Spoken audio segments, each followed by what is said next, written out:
กาตำบลพระห้ามอำเภอเมืองเชียงใหม่จังหวัดเชียงใหม่ 20 นาฬิกาฟังพระธรรมเทศนา1 กันขบวนที่ 10 25 กันยายน 2565 แรม 15 ค่ำเดือน 12 เหนือเดินทางไปยังวัดอรัญยวาสตำบลบ้านปงอำเภอหางดงจังหวัดเชียงใหม่ 20 นาฬิกาฟังพระธรรมเทศนา1 กันขบวนที่ 11 3 ตุลาคม 2565 ขึ้น 8 ค่ำเดือนเกียงไปยัง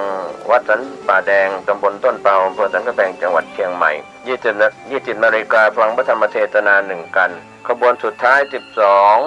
ตุลาคม 2565 ขึ้น 15 ค่ำเดือนเกียงเดินทางไปยังพุทธสถานเชียงใหม่ก็เป็นวันมอบโล่กลุ่มหนุ่มสาวจังหวัดเชียงใหม่เป็นเจ้าภาพในช่วง 20 นาฬิกาก็เป็นรายการกำหนดการรถด่วนขบวนพิเศษเทศกาลเข้าพรรษาในปี 2565 จัดโดยคณะสงฆ์จังหวัดเชียงใหม่องค์กรเครือข่ายชาวพุทธจังหวัดเชียงใหม่โดยมีกลุ่มหนุ่มสาวจังหวัดเชียงใหม่ดำเนินการก็เป็นกำหนดการที่ท่านจะได้ไปร่วมกิจกรรมในส่วนของรถด่วนขบวนพิเศษในปีนี้ก่อนจากยกมือไหว้กันส่งสัญญาณพบกันอีกครั้ง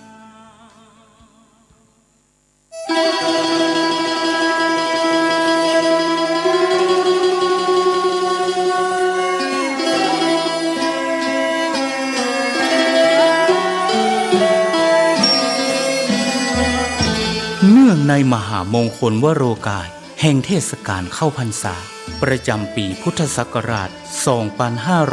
2565 อันเป็นปีมหาปีติยินดียิ่งของมหาชนชาวล้านนาและชาวไทยผู้มีจิตเลื่อมใสเปี่ยมล้นด้วยพลวะศรัทธาในบวรพระพุทธศาสนาอีกทั้งเป็นปีที่เวียนรอบมาบรรจบครบ 144 ปีชาตกาลแห่งพระครูบาสลีวิจัยพระตนบุญตนยิ่งใหญ่ในเมตตาธรรมวัดพระสิงห์วรมหาวิหารตำบลพระสิงห์อำเภอเมืองจังหวัดเชียงใหม่ขอน้อมเจริญพรสาธุชนนักศีลนักบุญพุทธบริษัททุกท่านร่วมพิธีเจริญพระพุทธมนต์ธรรมวัดเย็นเจริญเมตตาภาวนาตามแนวสติปัฏฐาน4สวดพระคาถาปารมี10 ทัศตามฮีทอยแห่งพระครูบาสลีวิจัยและสดับรับฟังพระเทศนาธรรมโวหารจากองค์พระมหาเถระผู้แตกฉานในอรรถธรรมขององค์สมเด็จพระบรมศาสดาสัมมาสัมพุทธเจ้าในทุกๆวันอาทิตย์ตั้งแต่เวลา 17 นาฬิกาหรือ 5 โมงเย็นเป็นต้นไปโดยจะเริ่มงานพิธีมหามงคลนี้ในวันอาทิตย์ที่ 4 กันยายนพุทธศักราช 2565 เป็นวาระการครั้งที่ 1ไปตราบกระทั่งถึงวันอาทิตย์ที่ 6 พฤศจิกายนพุทธศักราช 2565 ก่อนวันป่าเวณียี่เป่งลอยกระทงเจียงใหม่รวมได้วาระมหามงคล10 วาระ10 มหาปารมี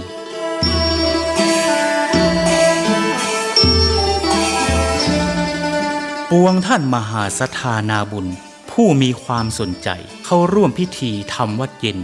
เจริญเมตตาภาวนาสั่งสมปารมีทั้ง10 ทัศอันมีทานปารมีเป็นต้นและมีอุเบกขาปารมีเป็นที่สุดนั้นขอน้อมเจริญพรร่วมพิธีได้ที่พระวิหารหลวงวัดพระสิงห์วรมหาวิหารตำบลพระสิงห์อำเภอเมืองจังหวัดเชียงใหม่และท่านที่มีจิตเจตจำนงประสงค์ใคร่ร่วมบำเพ็ญมหาทานปารมีถวายกันเทศแด่พระมหาเถระผู้แสดงพระธรรมเทศนา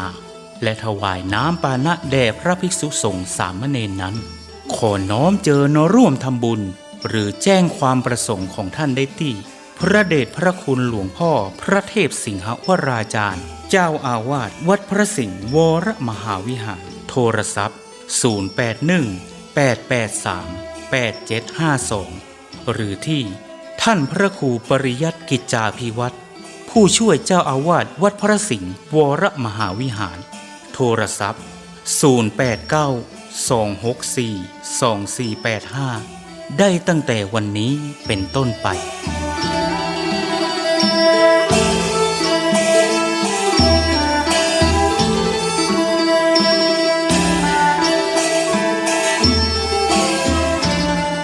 อมหาพลานิสงฆ์อันจะเกิดแต่เนื้อนาบุญอันบริสุทธิ์ของมหาศรัทธาทุกท่านอีกทั้งพระพุทธปารมีแห่งองค์หลวงพ่อพระศรีสันเพชรหรือหลวงพ่อโตที่สถิตสถาพรเป็นองค์พระประธานอยู่ณพระวิหารหลวงวัดพระสิงห์วรมหาวิหารอีกทั้งอานุภาวะแห่งองค์พระพุทธสิหิงค์พระสิงห์หลวงและอำนาจแห่งพระปารมีทั้ง10 ทัศของพระครูบาสลีวิจัยจุงเป็นพลวะปัจจัยอันยิ่งโยชน์นำมาซึ่งความรุ่งโรจน์แห่งดวงจิตพิสุทธิ์น้อมนำทุกท่านฮืออิ่มเอมเอิบอิ่มดำดิ่งสู่วิมุตติธรรมแห่งองค์พระสัมมาสัมพุทธะกอบด้วยทั้งสัพพสันลภากายอันบริสุทธิ์บริบูรณ์ด้วยอายุการอันเป็นทิพย์มีวรรณพิสิทธิ์พันพุทธผ่องใสมีความสุขกายสบายใจด้วยทั้งพลานามัยพรั่งพร้อมสรร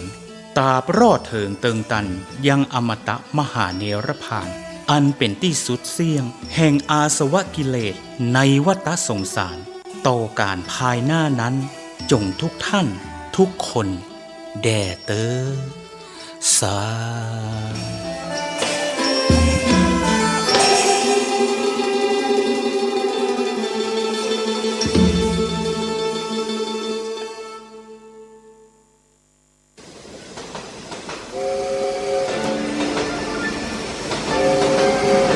ข่าวสารเพื่อการประชาสัมพันธ์กำหนดการฟังเทศรายการรถด่วนขบวนพิเศษฤดูกาลเข้าพรรษาปี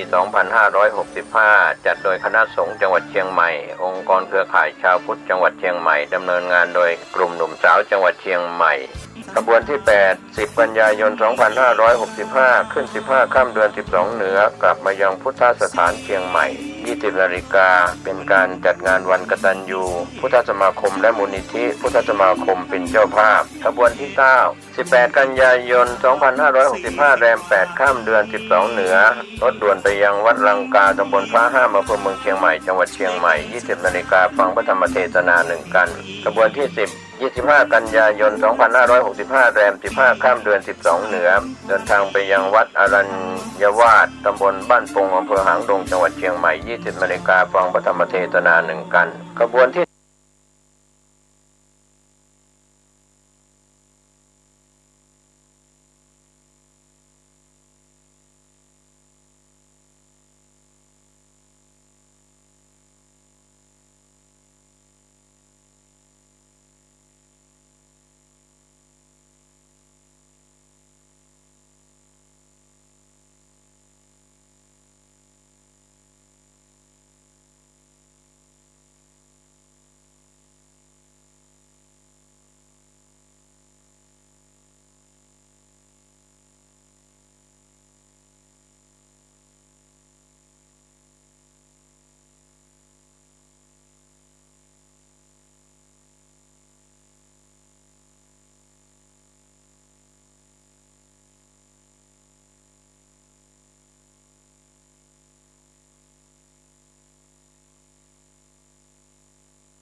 นำมาถึงเดือนละช่วงรายการการศึกษาเนี่ยหรือว่าวันนี้ที่มันใกล้ค่อนจะออกพรรษาแล้วเป็นช่วงเวลาที่เราจะต้องฟังนับฟังธรรมกันเพื่อเนี่ยเป็นการเพิ่มพูนบุญกุศลที่เราเนี่ยไปถึงพุทธศาสนากชนเพื่อจะได้เอาคำสั่งสอนขององค์จะเป็นพระธรรมะพระพุทธเจ้าเนี่ยมาสำลักใจของเราวันนี้ก็จะได้เอาเนี่ยคำสัพพัญญะภาสิสัพพัญญะภาสิมาเป็นปัจจัยเราไม่ต้องเอามาพิจารณา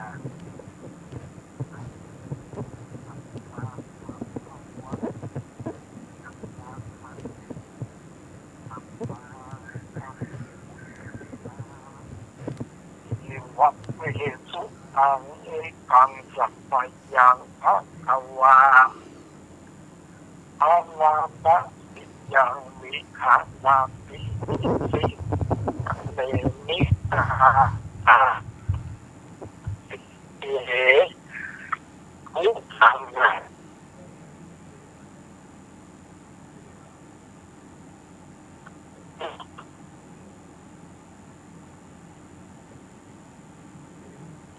อาลา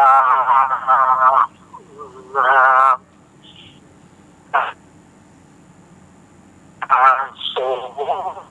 อาโสตุยันนะสัพปูริไปต้องยิ่งใจหนุ่มเอาอันนะ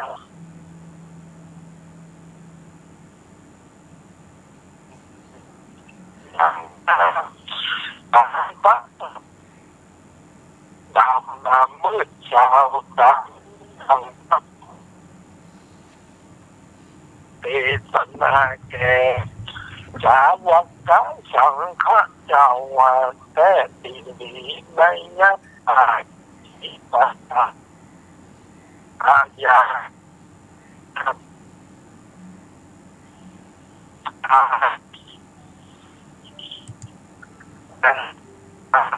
ในวันละพุทธศาสนามาต่อขาดเพื่อเฮือฝูงคนมนุษย์สัตว์ญาติและเทวดาทั้งหลายในเล็งหันยังทุกขากะเวทนาตั้งไปในและไปนอกความทุกข์ต้องและวันหัวโมหะลุงเบาวามัวและลำมาบากกองทุกข์หากเดือนไหลเป็นทุกข์เมื่อเกิดเมื่อแก่เฒ่าและเจ็บตายสัพพะทุกข์ทั้งหลายมีมากเป็นทุกข์เมื่อสู้เมื่อปาตานเกียรติดาทุกข์เมื่อแสวงหาเลี้ยงขาดปากเป็นทุกข์เมื่อผัดพาเสียเขาว่าของเป็นทุกข์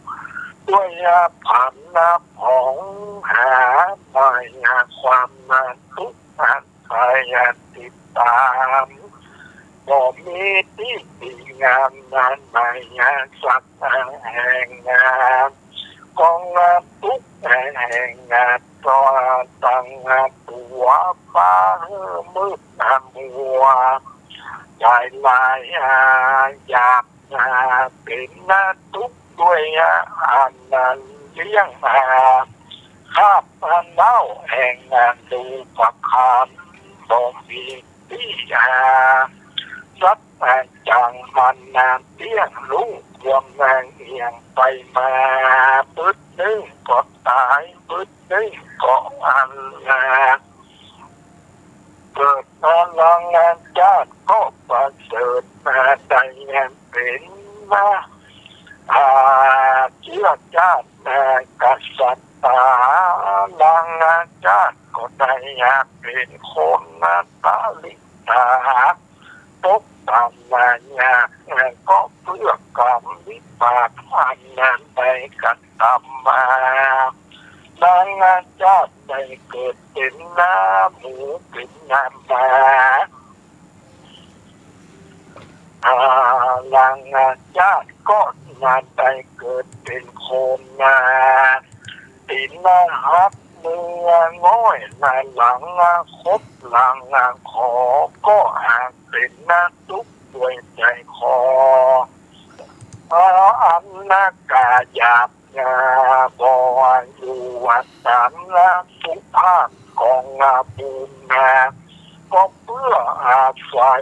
นาคะทำไว้เผาโดนยิ่งนั้นก้อยปากันอดทนอย่างหนักความลำบากกิริยาอันได้เกิดมาเป็นคนมนุษย์ชาติเหมือน ดังอยู่ในกองไฟร้องร้อนตั้งไปในและภายนอกตลอดทุกวันคืนเป็นทุกด้วยเวียกด้วยการก็เป็นทุกที่แสนลำบากเหตุหัวกันหัวอยากก็เพื่อกิเลสตัณหาเป็นอันแน่นหนาบ่รู้พับภาพจิตตาใจทุกงานยากนิดเด่งใจอุปมาเป็นดังกองไฟอันนานใหญ่มาตั้งไว้ที่ว่าจักสับตกก็มองออกเป็นดังงานตาปอกใส่ตาคนลงไปนับในองค์ตัวเก่าลำบากแต่เล่าก็เพื่อกิเลสอวิชชาตัณหาเป็นอันแน่นหนาบ่รู้ไปพอนาพระพุทธเจ้าเทศนามาแต่ก่อนว่าเป็นญาติกิเลส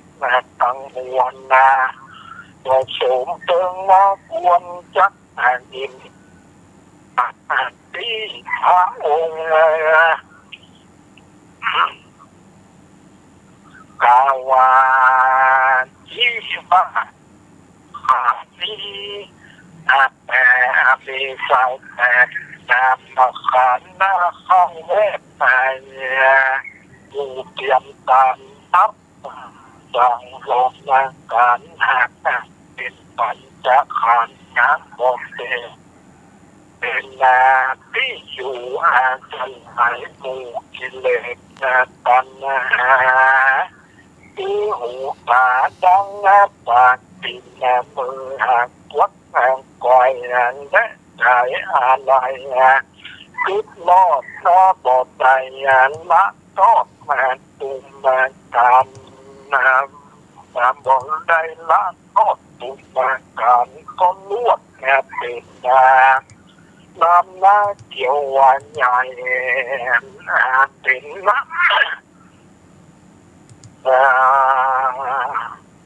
ความเป็นลำนาเกี่ยววันใหญ่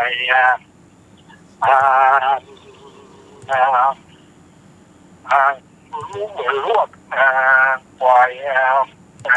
ไปอะไรล้อก็บ่ละโทษ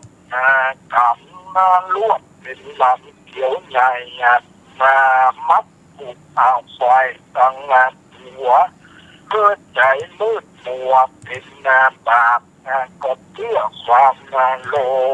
ภะปาไปเป็นสายใย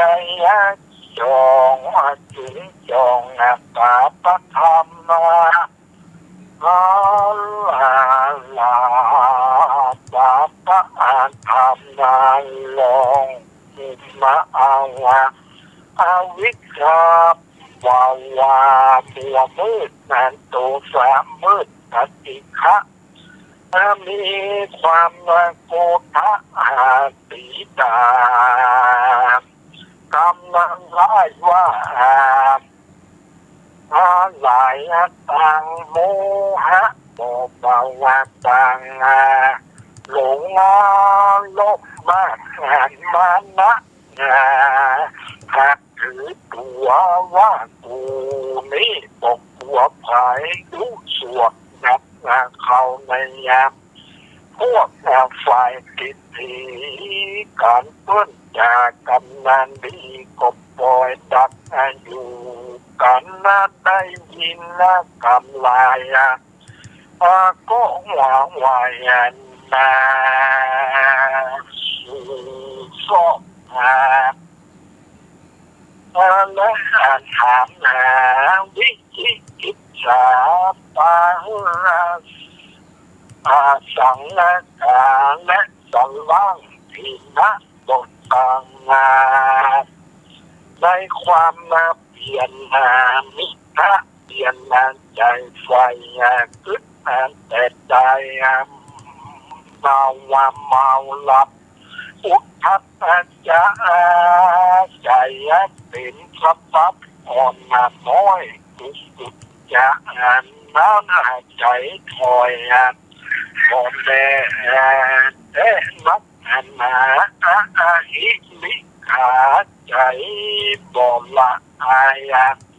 ต่อปากโนตับใจอยากต่อสัตว์หัวน้ำนาไปอิสาใจมักขอมักเสียดายขอยนวลมาต้านมัดจะหลีอย่างใจก็มีต้องรู้ใจเตตานาตาพระธรรมกังบางจุงจองบอกรู้ตามหลงเข้าว่าใจกันว่าดีว่างามว่าประเสริฐสุขแต่เลิศแห่งลูกประคาว่าเขียวว่าปังดำเรื่องปนตีกวนกันน้ำก็ใจปาปธรรมกรรมตามออกในสีวิ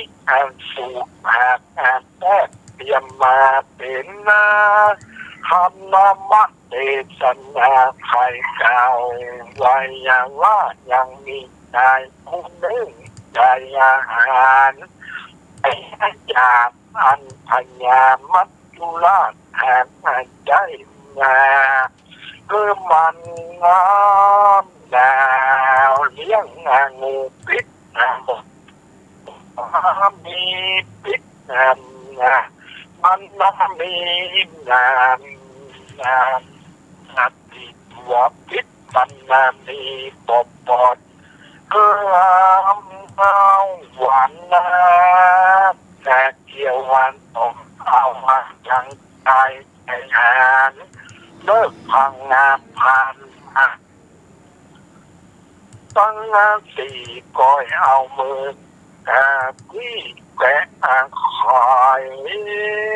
กันมูมามันถอดแลนไปคือสาราเลื่อนนาเป่าหกอันลางปากันน้ำปากันน้ำหัวปารามเล่าใส่การตัวของมันยัง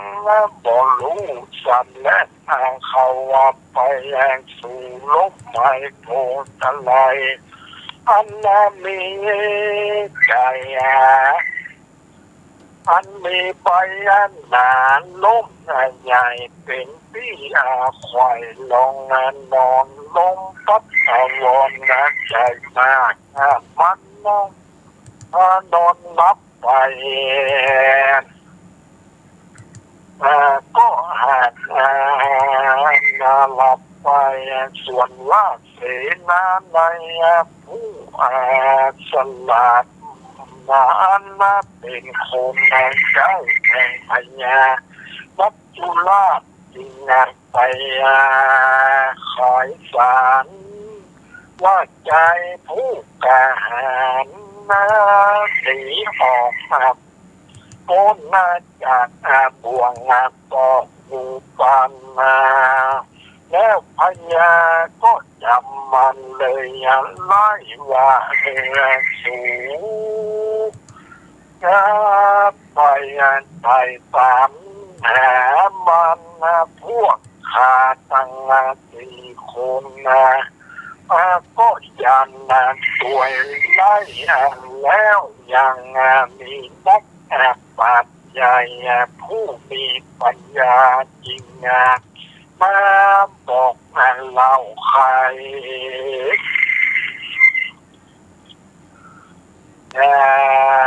ขันว่าตุลาใจ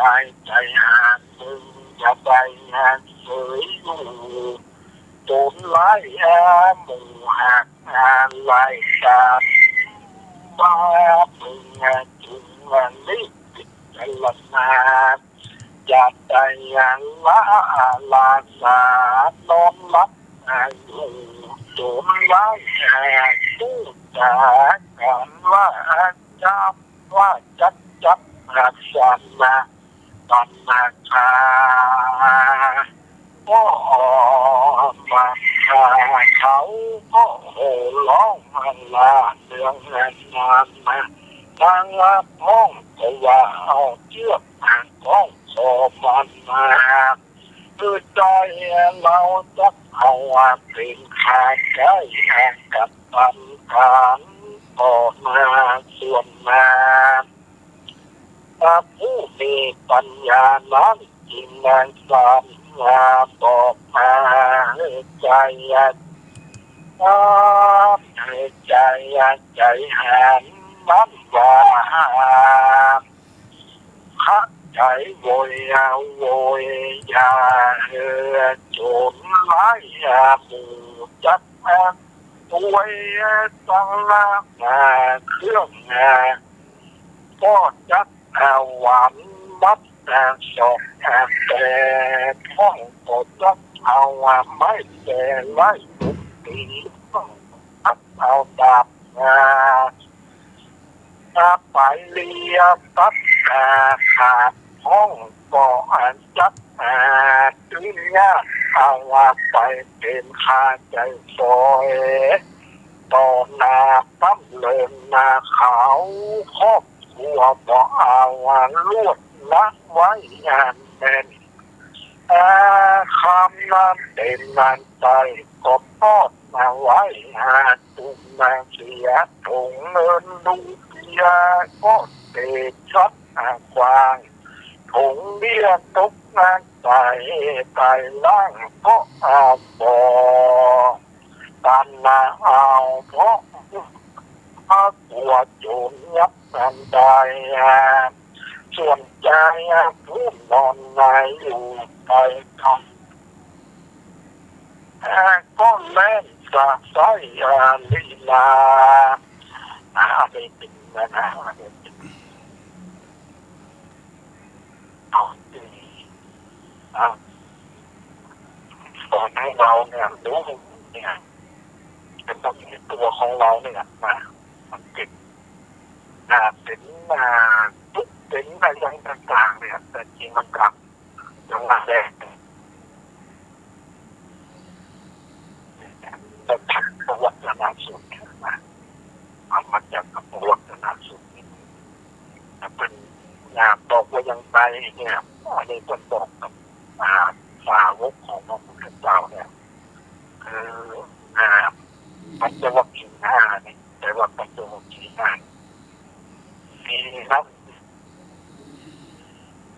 สมกายอดลงมาบ้านแล้วลูกศิษย์ของพระพุทธเจ้าผู้ใจได้ดวงตาอันแล้วขาดขาด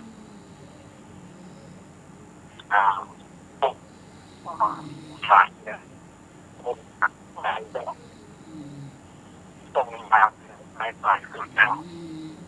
นี่เป็นผ่านคำตอนนี้ตอนนี้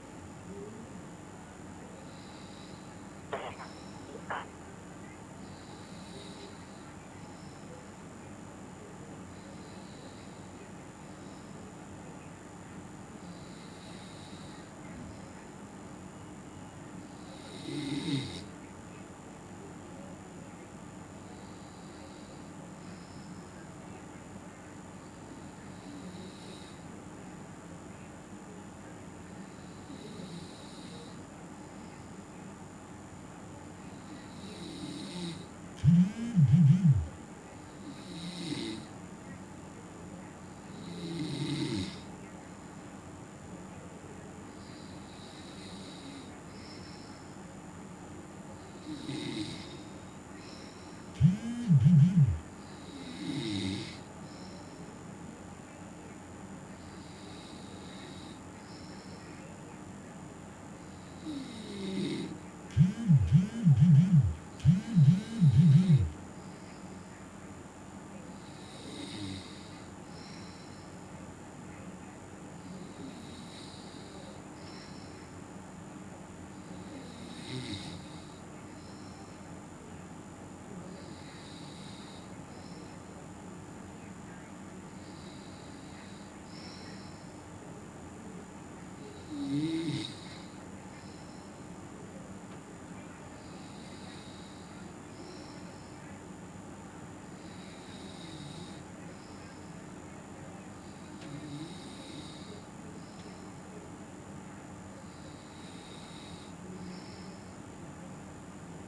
ขอเชิญร่วมทำบุญทอดกฐินและวางศิลาฤกษ์ศาลาการประเรียนณที่พักสงฆ์เหล่ามนทาหมู่ที่ 3 ตำบลดอยหล่ออำเภอดอยหล่อจังหวัดเชียงใหม่วันที่ 12 ตุลาคม 2565 เวลา 13:39 นาทีเนื่องด้วยที่พักสงฆ์เหล่ามนทาได้เริ่มก่อสร้างมาตั้งแต่วันที่ 17 มิถุนายน 2565 เพื่อเป็นสถานที่ประกอบพิธีทางพระพุทธศาสนาและเป็นศูนย์รวมจิตใจของศรัทธาประชาชนทั่วไปโดยจะได้ทำการสร้างเสนาสนะถาวรวัตถุที่มั่นคงให้เหมาะสมกับที่จะยกฐานะเป็นวัดในพระพุทธศาสนาสืบไปดังนั้นจึงมีผู้มีจิตศรัทธา ณ โอกาสบัดนี้อัตมภาพพระอาจารย์ ธรรมะของคณะสงฆ์คลื่นสีขาวทั่วทุกสารทิศตลอดจนศรัทธาประชาชนทั้งหลายทั่วไปทุกคนตั้งกุศลเจตนาในการทอดกฐินสามัคคีและวางศิลาฤกษ์สร้างศาลาการประเรียนหน้าที่พักสงฆ์เหล่ามนทาตามกำหนดการดังนี้วันที่